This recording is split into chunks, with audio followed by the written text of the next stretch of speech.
Selamat bertemu kembali di video kuliah Matematika TPP untuk ITB tahun 2021.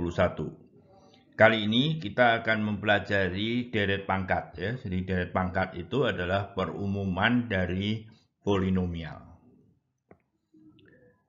Nah, mengapa kita belajar deret pangkat? Misalkan kita mempunyai fungsi fx begitu ya, sin x dan lain sebagainya.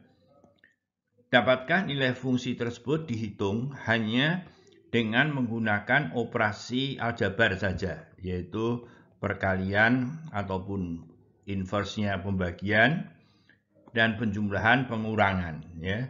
Nah, jadi kalau kita punya polinomial, fungsi polinomial seperti ini nilainya dapat dihitung hanya dengan menggunakan penjumlahan ya. Dan masing-masing di sini kita hitung dengan menggunakan perkalian ya. Berapapun harga x-nya dan berapapun A0, A1. Jadi kalau pertanyaan seperti ini artinya dapatkah fungsi fx ini dinyatakan dalam bentuk polinomial, tetapi tentu saja tidak bisa berhenti pada derajat n, tetapi bisa saja n-nya itu menuju tak hingga. Nah, jika n-nya menuju tak hingga itulah yang disebut sebagai deret pangkat yang berpusat di titik 0,0 titik 0 ya.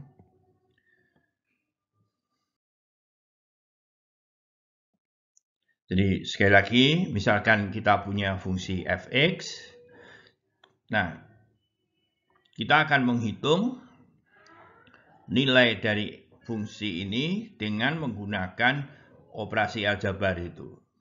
Nah, caranya adalah misalkan ada titik x sama dengan a yang nilai fa-nya dan serta turunannya mudah dihitung ya. Jadi sebagai contoh untuk fungsi sinus x, misalkan kita punya a-nya pi per 6 atau pi per 4 ya, setengah akar 2 itu pun masih sulit ya.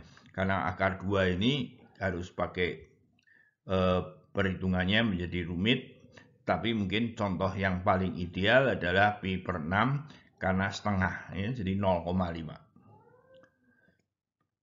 Nah, untuk akar x ya nilai-nilai kuadrat ini ya. Jadi tidak harus dalam bilangan bulat, tetapi juga bisa bilangan rasional, katakanlah 9 per 16, 25 per 169 ya, sehingga akar A-nya itu mudah dihitung.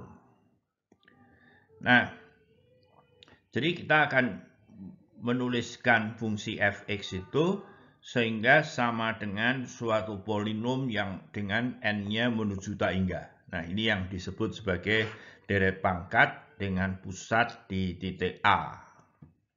Ya.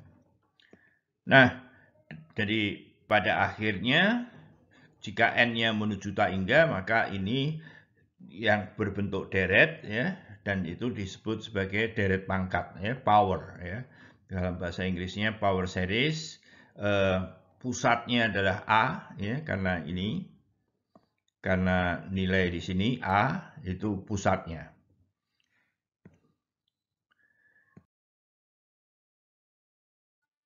Nah,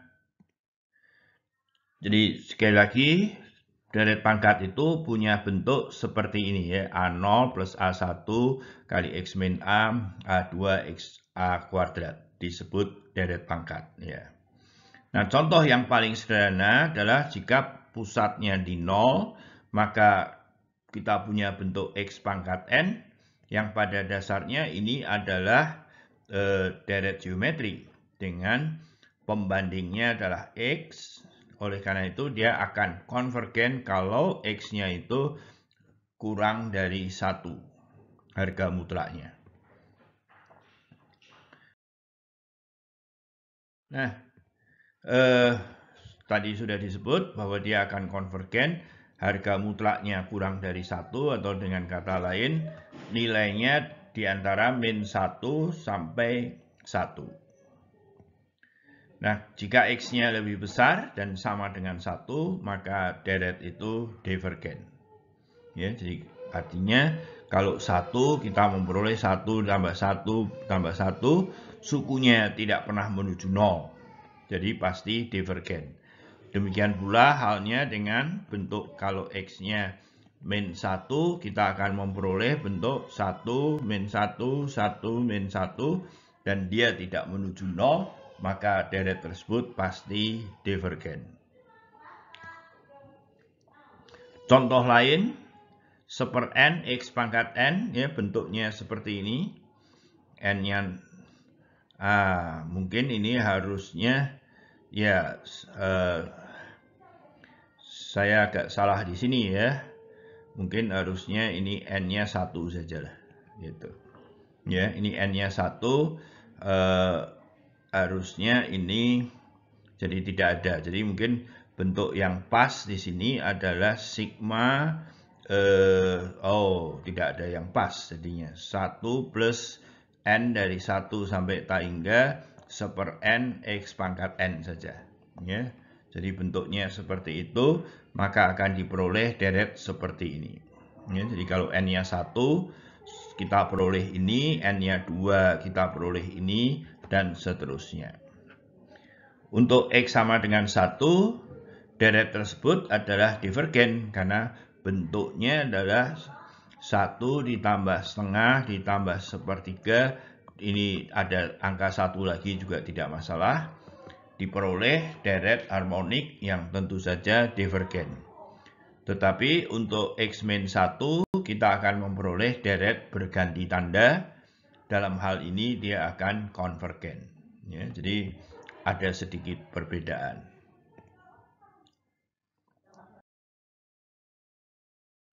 Nah, kita ingin tahu secara umum jika diketahui suatu deret di mana deret tersebut konvergen. Artinya kita harus mencari X sehingga deret ini konvergen.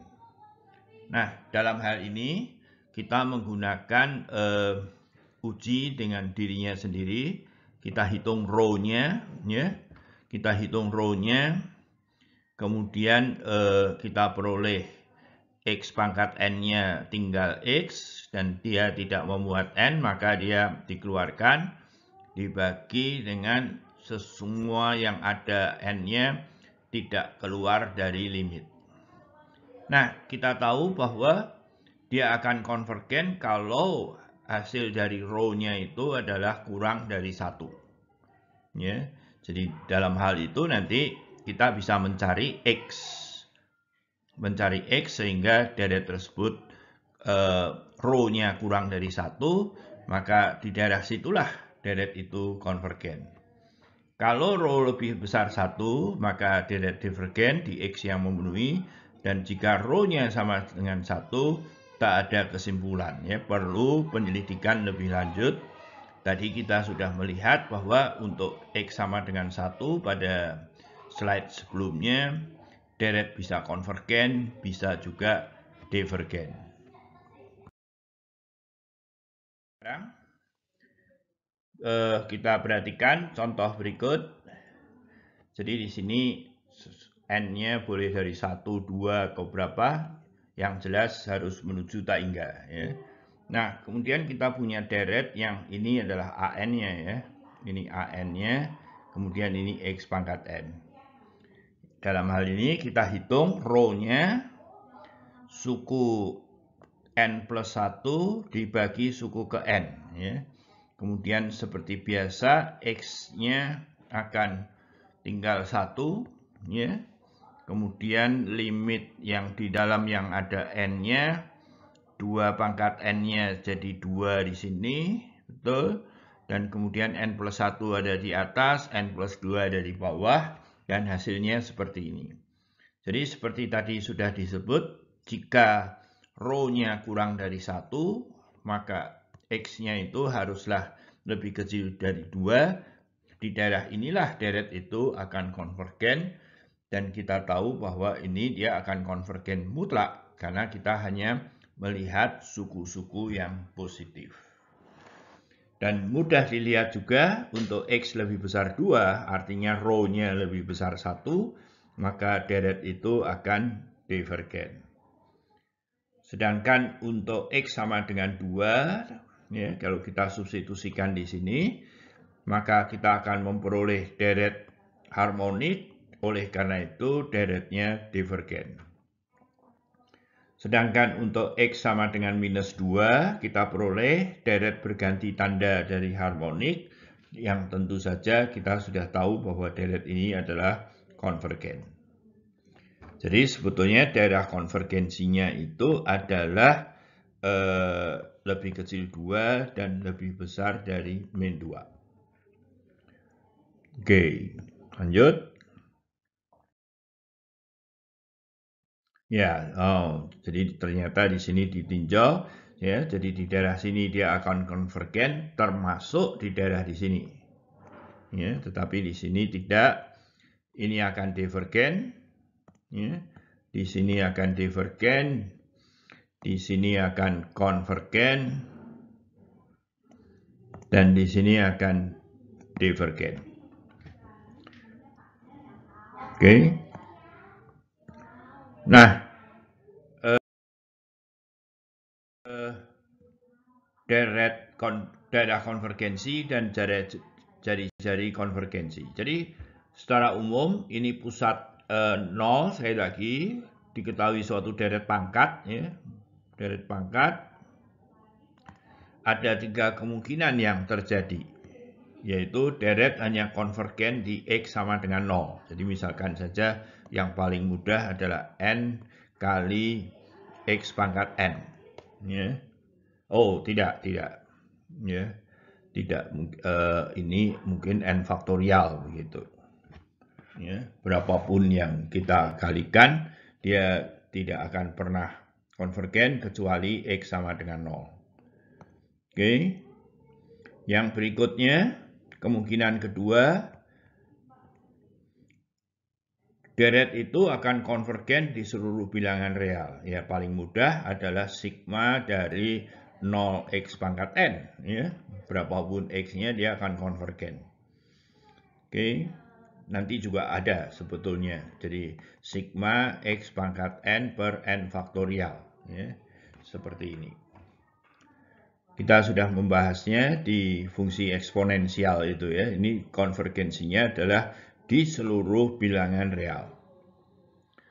Berikutnya adalah ada bilangan R sehingga deret tersebut konvergen lebih kecil dari R, ya. Mungkin termasuk batas, tapi tidak penting, ya. Yang penting adalah bahwa ada R sehingga X per R itu konvergen dan R-nya itu sebesar mungkin, ya. Jadi dalam hal itu kalau kita menggunakan yang tadi,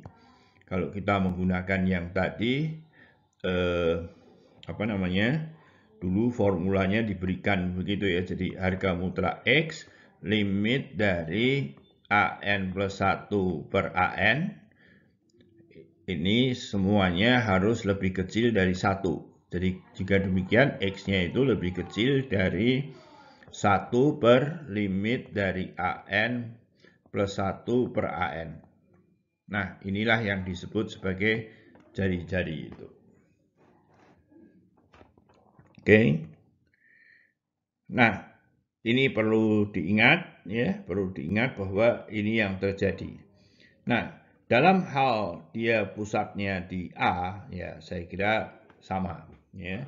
Jadi bisa dimodifikasi, kurang lebih bentuknya adalah seperti ini. Dia hanya konvergen di X sama dengan A, ya, di seluruh R, dan ada harga mutlak X min A lebih kecil dari R, gitu, ya. Jadi penyesuaian saja.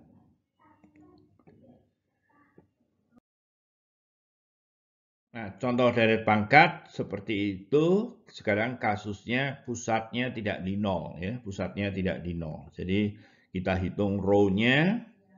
Kalau tadi keluar harga mutlak X, sekarang ya tentu saja keluar harga mutlak X 3X plus 1. Nah, ini limitnya sama dengan setengah, jadi kita memperoleh begini. Tentu saja dia akan konvergen kalau ini kurang dari 1. Ya. Jadi dia akan konvergen kalau rho-nya kurang dari 1. Jadi ada setengah, akhirnya begini. Kalau dibuka seperti ini. Ya. Jadi jari-jari konvergensinya adalah setengah ini ya. Jadi di sini kurang lebih ini adalah sepertiga, ini min 2/3, titik tengahnya berapa ini? Ini ditambah ini adalah min sepertiga gitu ya. Dan kemudian kalau begitu inilah jari-jari konvergensinya ya, yaitu setengah. Oke.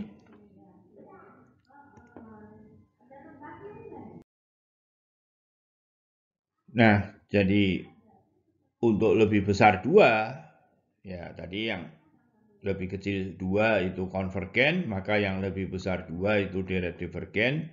Dan kita substitusikan nilai X pada ujung-ujung itu, yaitu sepertiga dan min 2/3. Kalau X-nya sepertiga, ternyata kita akan memperoleh deret seperti ini yang tentu saja deret divergen. Untuk min 2/3 kita peroleh deret berganti tanda yang tentu saja dalam hal ini konvergen karena kita sudah mengkajinya sebelumnya.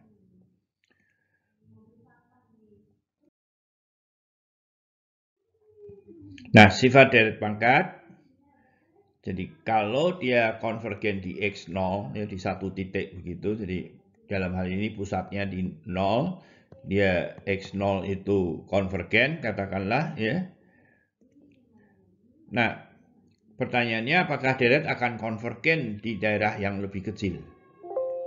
Ya, jadi karena di sini semuanya harga mutlak, maka kita lihat bahwa pertanyaannya X1 ini kan tentu memenuhi di daerah ini ya. Nah, dalam hal ini kita tahu bahwa tentu saja harga mutlak dari nilai di X1 pangkat N itu lebih kecil daripada di X0. Ya. Jadi deret dalam hal ini karena yang besar saja sudah konvergen, ya, maka yang kecil itu juga akan konvergen. Ya. Jadi perhatikan bahwa kalau di satu titik konvergen, maka di harga mutlak yang lebih dekat dengan pusat, dia akan konvergen.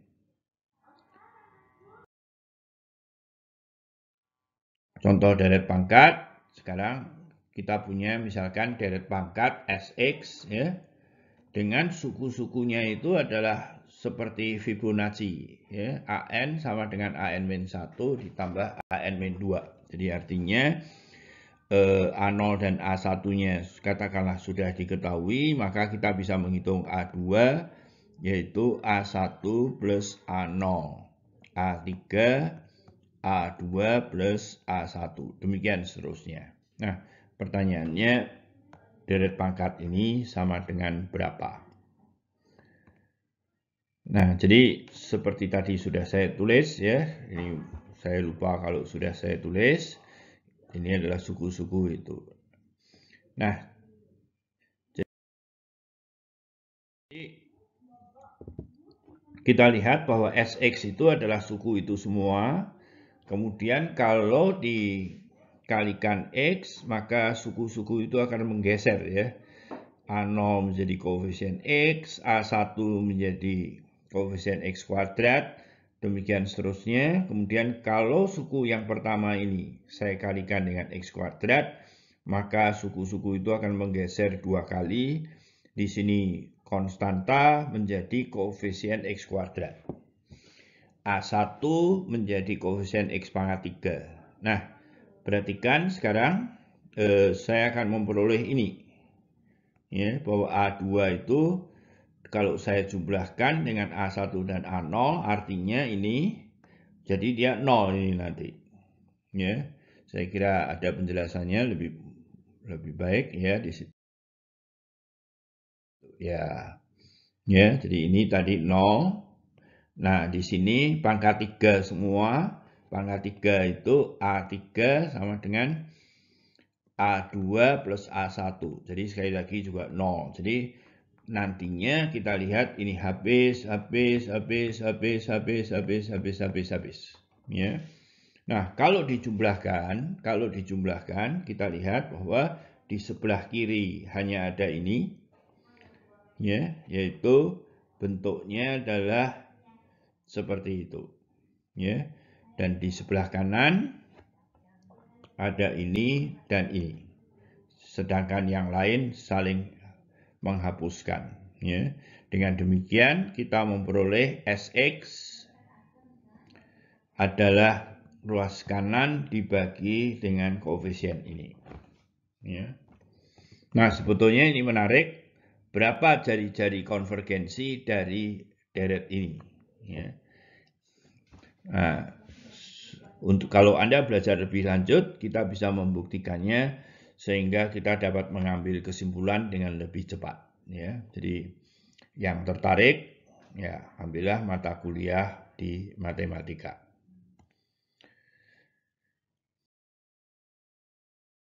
Nah, sebagai latihan, carilah daerah di mana deret berikut konvergen, ya. Nah, sekarang juga serupa dengan tadi Fibonacci, carilah Sx jika bentuknya begini, ya.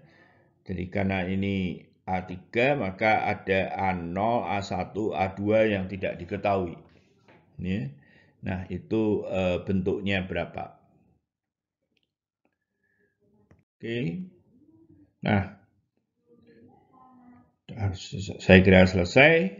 Terima kasih kepada Slido yang sudah menyediakan template, dan kalau ada pertanyaan silahkan tuliskan saja untuk bisa lebih memperbaiki video ini.